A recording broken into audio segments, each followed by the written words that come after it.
These two eyes can only perceive that which is physical. The third eye is an inward-focused eye. Your lustfulness, your desiring nature never ever stood outside, it only stood inside. Lust means it creates a sense of incompleteness within you and a longing for something. When we say Shiva, the word Shiva has become synonymous with the third eye. The third eye, what it means is, these two eyes are to look outside. These two eyes are capable of showing you the physicality of the existence. These two eyes can only perceive that which is physical. The third eye is an inward-focused eye. It's not going to open up upon your forehead. The third eye is an inward-looking eye. But you have heard stories, Shiva opened his eyes and he burnt kama. In India, there is a god of love and lust called Kama. Kama means lust, which you don't like to face it head-on, so you make it love.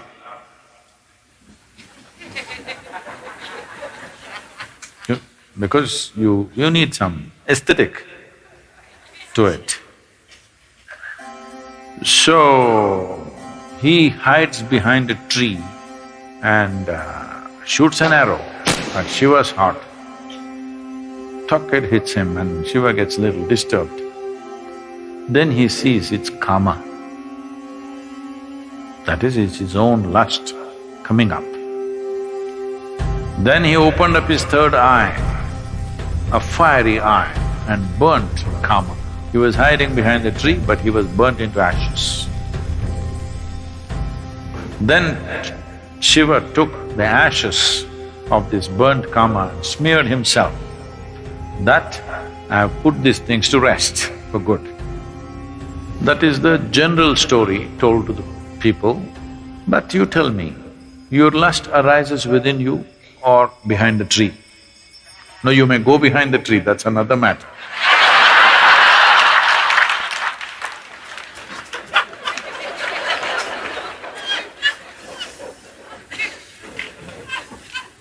But where does it arise? Within you. Desire is not hanging outside. It is not because a beautiful woman or a beautiful man is sitting there, your desire comes.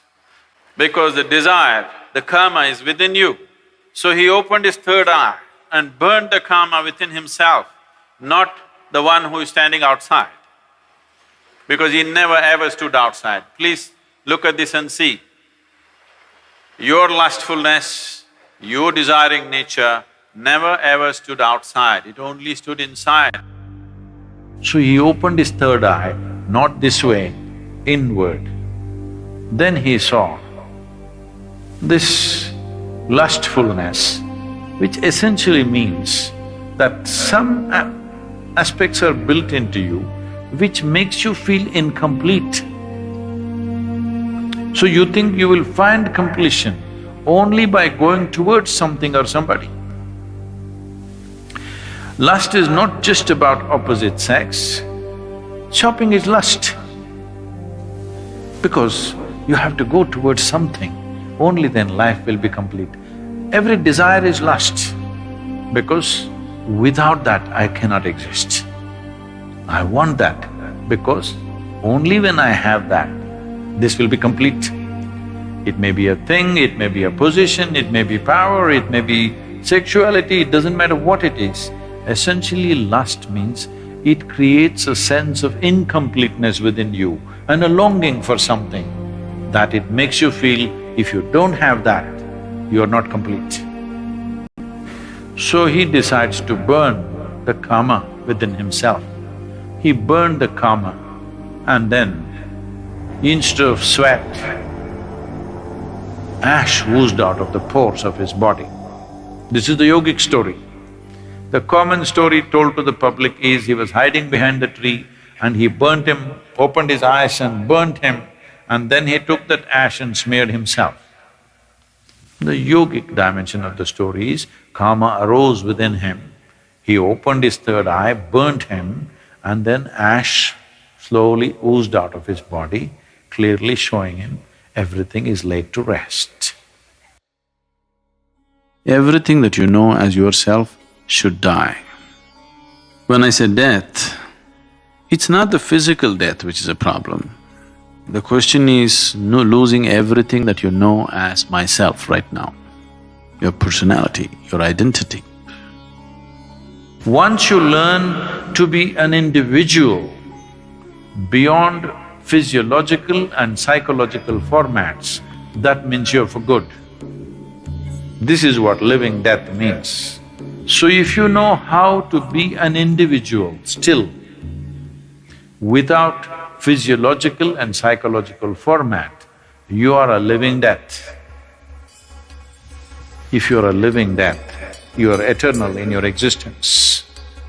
It is time that you become living death so that you live eternally.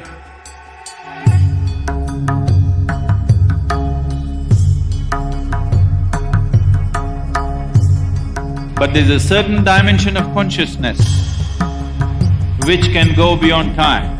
Yama came to claim his life. Markandeya, who knew the ways of life,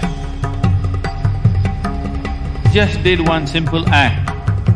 They say he continued to live as a 15-year-old because he came in touch with that dimension of consciousness which we refer to as Kala Bhairava.